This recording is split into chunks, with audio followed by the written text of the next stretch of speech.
My wife crashed our retirement celebration, announced I was fired, and tossed me my own termination letter. They chose me over you. She grinned. An hour later, her former boss stormed in yelling, "You just cost me a $3 million deal." I'm Rowan Delaney, 62, semi-retired. Well, forcibly retired, and trying to make sense of the last 3 decades I thought I had a handle on. I used to think my life was boring in the best way. Predictable. Stable. Married to Celeste for almost 24 years. 2 grown daughters.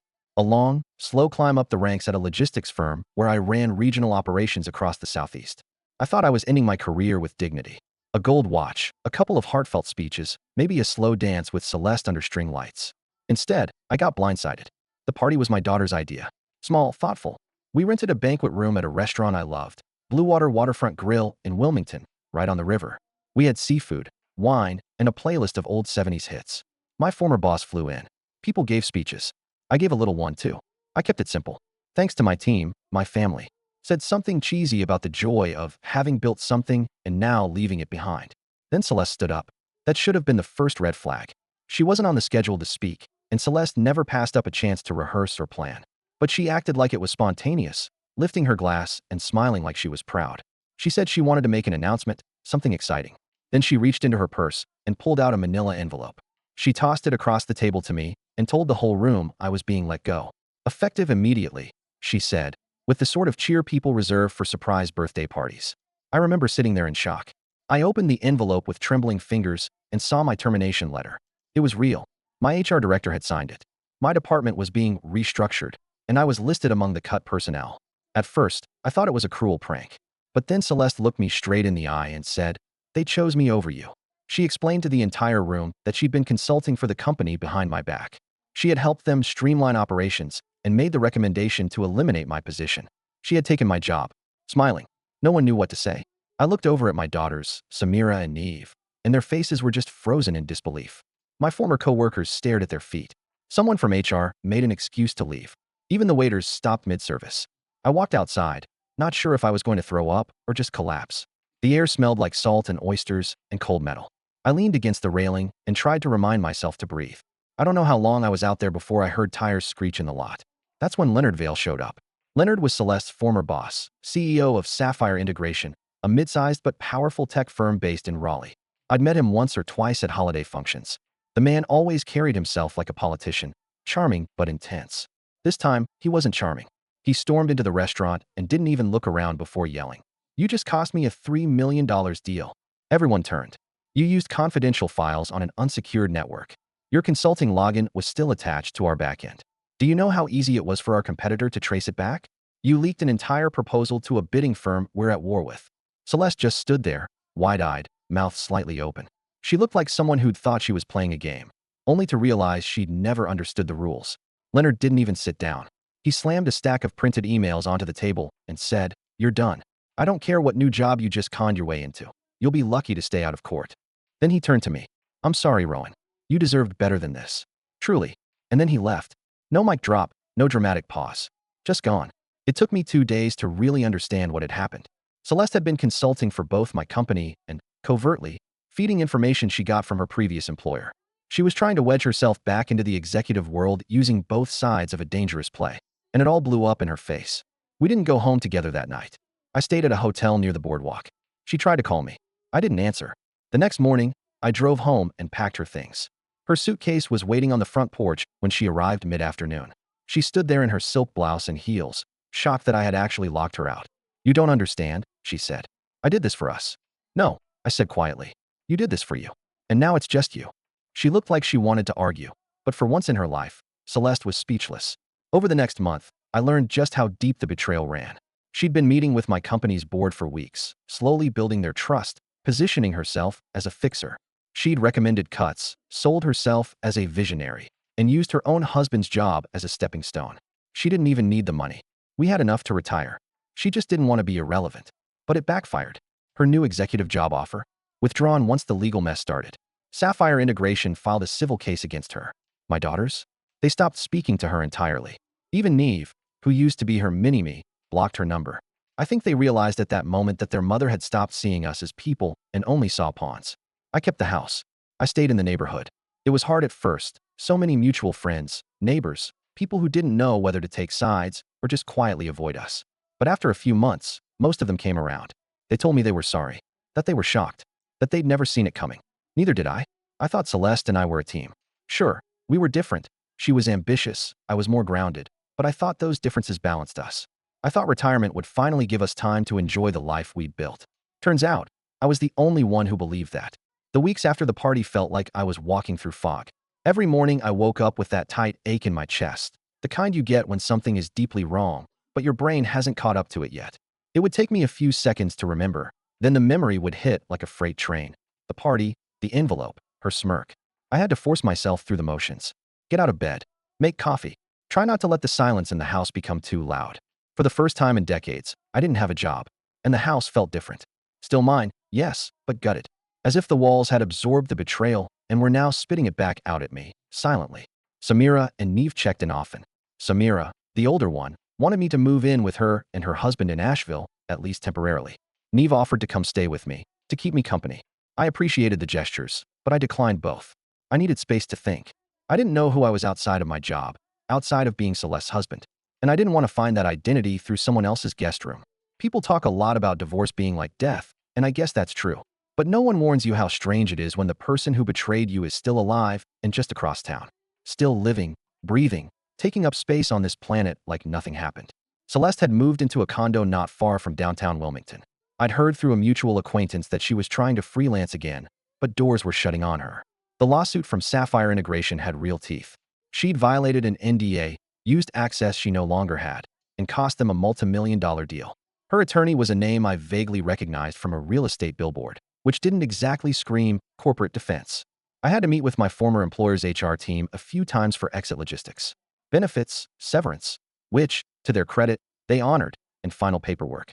I tried to keep my head high walking through those glass doors, but there was no denying the humiliation, the looks of pity, the hushed whispers. I was no longer the respected director with 3 decades of steady leadership. I was the man whose wife orchestrated his firing as a career move. I didn't see Celeste for a while. I didn't want to.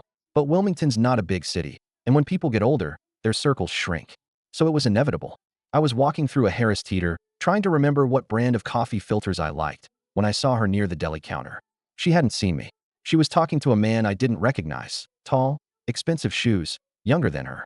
She laughed at something he said, but it didn't reach her eyes. I ducked into the next aisle and stood there for a while, pretending to compare cereal brands. I didn't want a confrontation. Not there. Not over salami and egg salad. But I also didn't want to admit that seeing her, even for a second, stirred something in me. Not love. No, that had been cauterized by the heat of her betrayal. It was more like a distant ache. Like seeing a ghost of someone you used to know. Later that day, Samira called.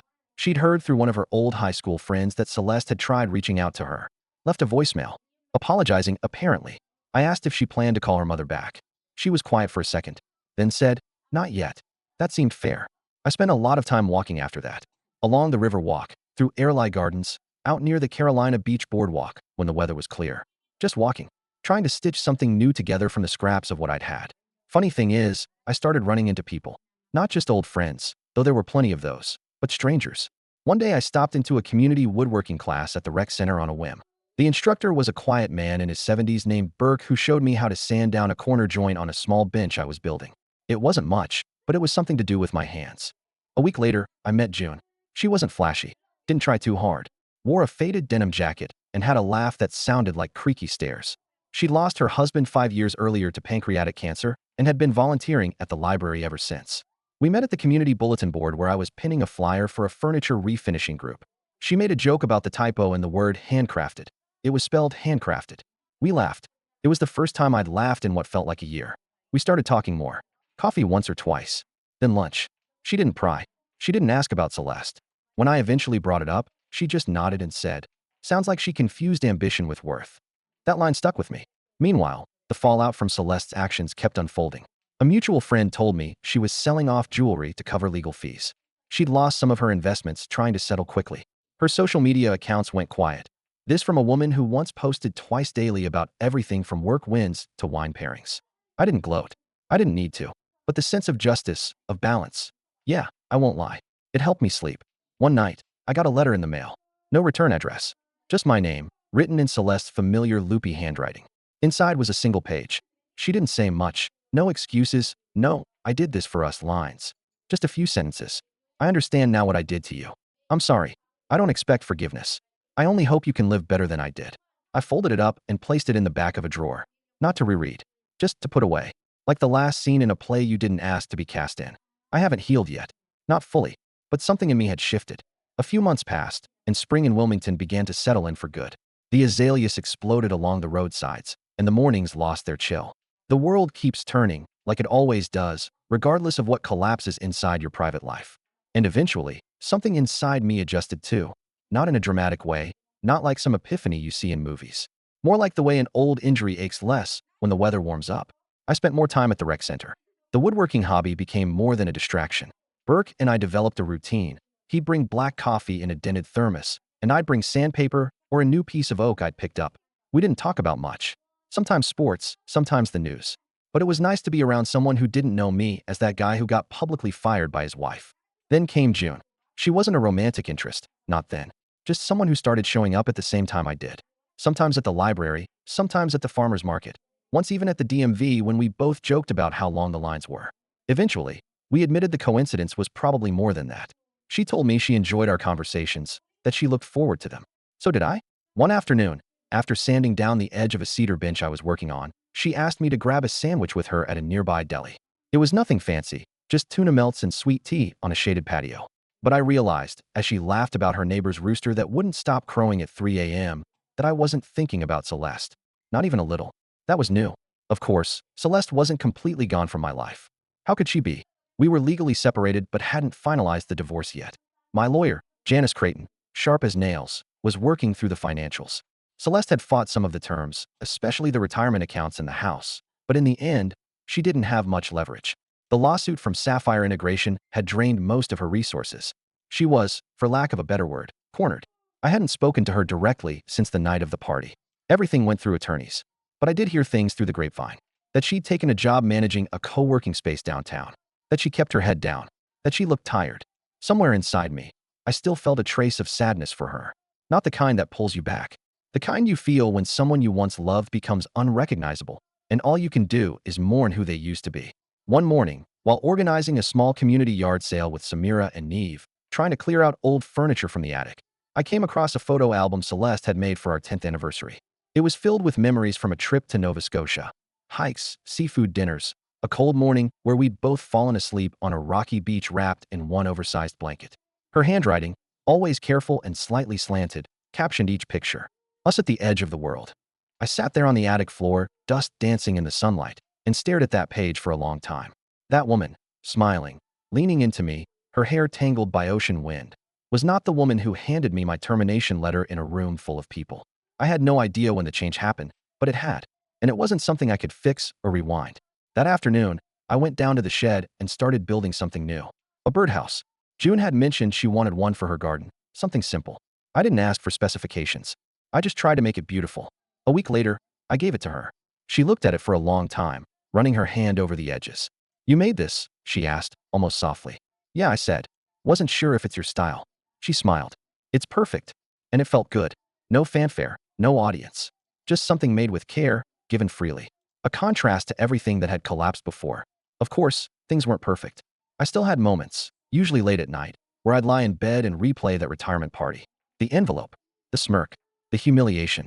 I wondered if people still talked about it. If some coworkers used it as a cautionary tale at water coolers or corporate retreats. But then I'd remind myself, I was still here, still standing, still rebuilding, even if it was slower than I wanted. Samira and Neve became more present in my life. Not just out of pity, but because they wanted to. We started a tradition, every other Sunday, brunch at my place.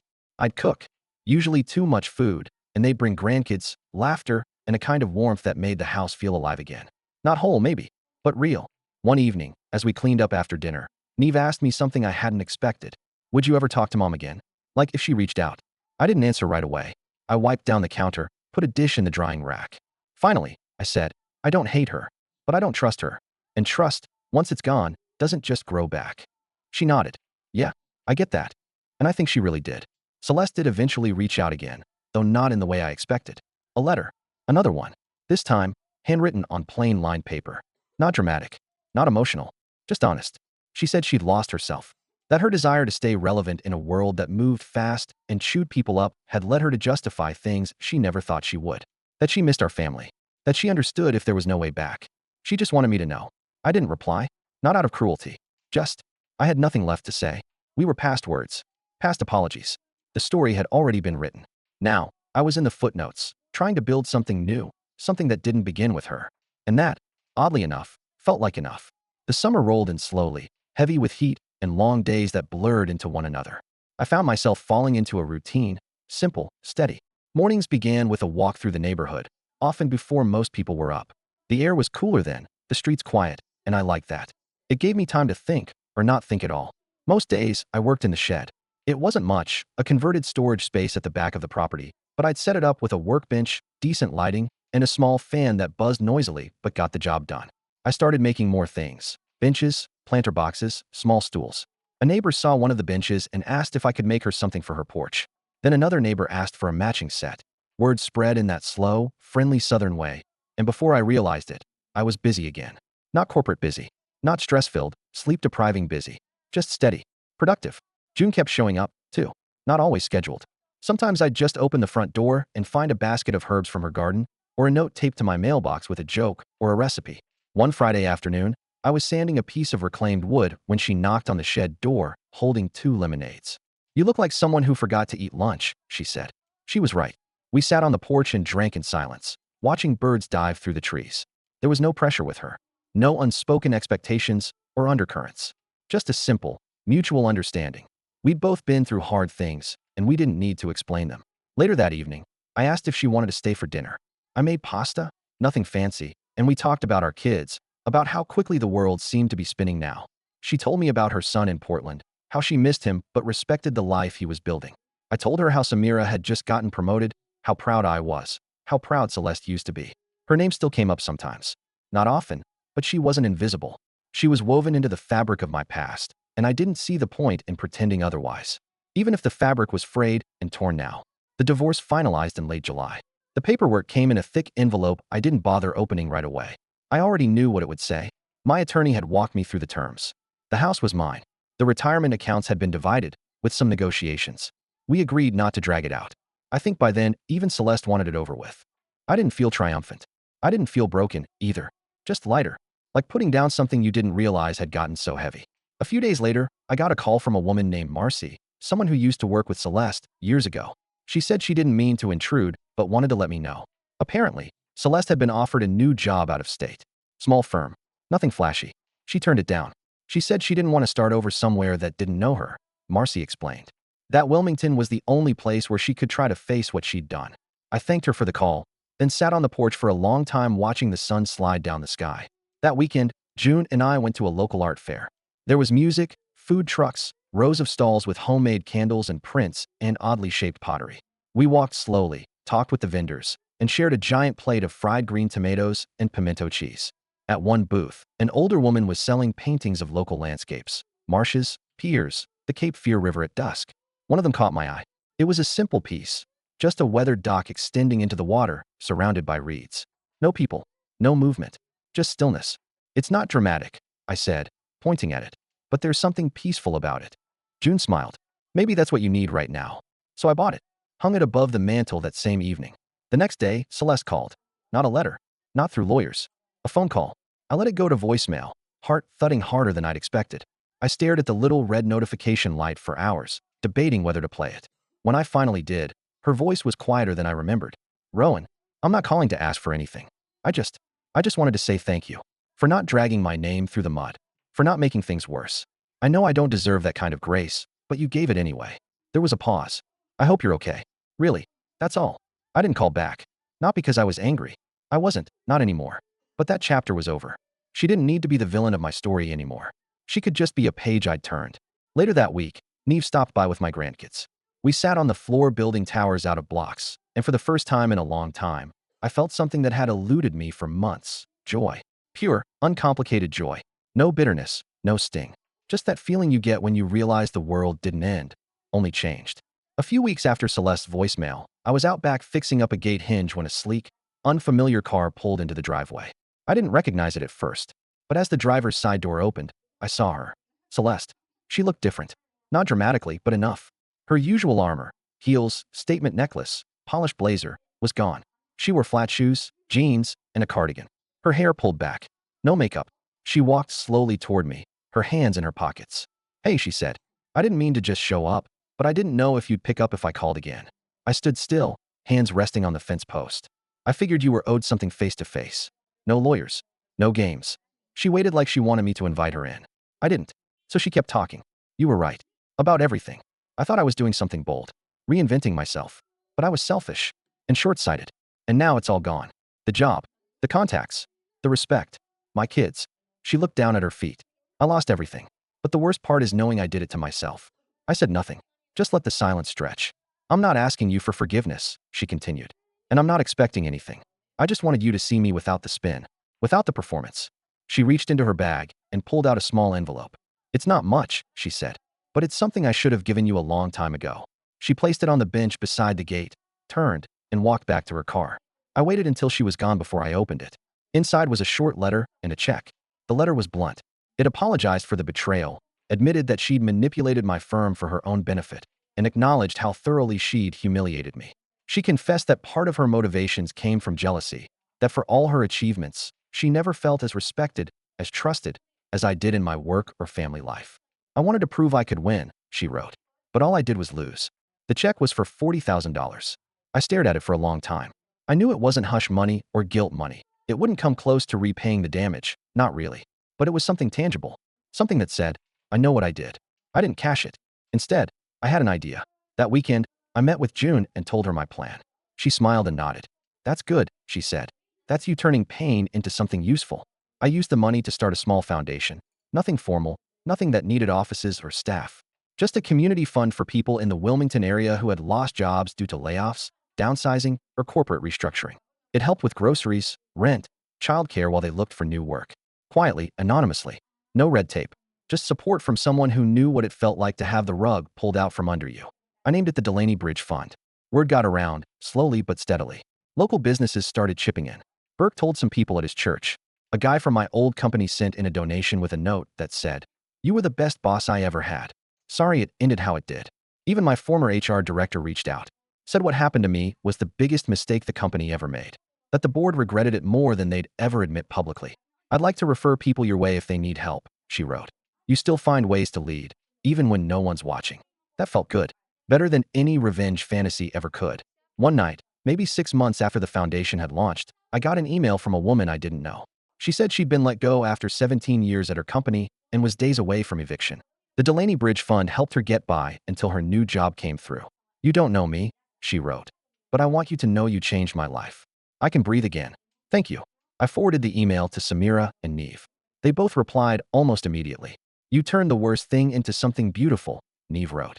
We're proud of you, Samira said. More than ever. That night, I slept soundly. Not out of triumph. Not because I'd won, but because I hadn't let her destroy who I was. She tried to use me as a stepping stone, and instead, I built something solid with the rubble she left behind. A few months later, I heard Celeste moved out of Wilmington. Rumor was she went north, maybe somewhere near Richmond. Word was, she'd started a consulting podcast, small, barely off the ground, with a handful of followers. I didn't listen to it, but I did see her name come up in a business blog once. A blurb about ethical dilemmas in leadership and second chances. Guess she's trying to turn her story into something too. Good for her. As for me, I kept building. Keep walking. Kept hosting Sunday brunch with my kids and grandkids. June and I traveled to Asheville to visit Samira, then took a side trip through the Smoky Mountains just because we could. I even gave a speech at a local career fair for older adults re-entering the workforce. They introduced me as a retired logistics executive, community advocate, and founder of the Delaney Bridge Fund. I stood at the podium, cleared my throat, and smiled. If you've ever lost everything, I told them, congratulations. You're now standing at the most honest point in your life. The rest is yours to rebuild, on your terms. The room clapped, and I knew, without a doubt, that I'd found something better than revenge. I'd found peace.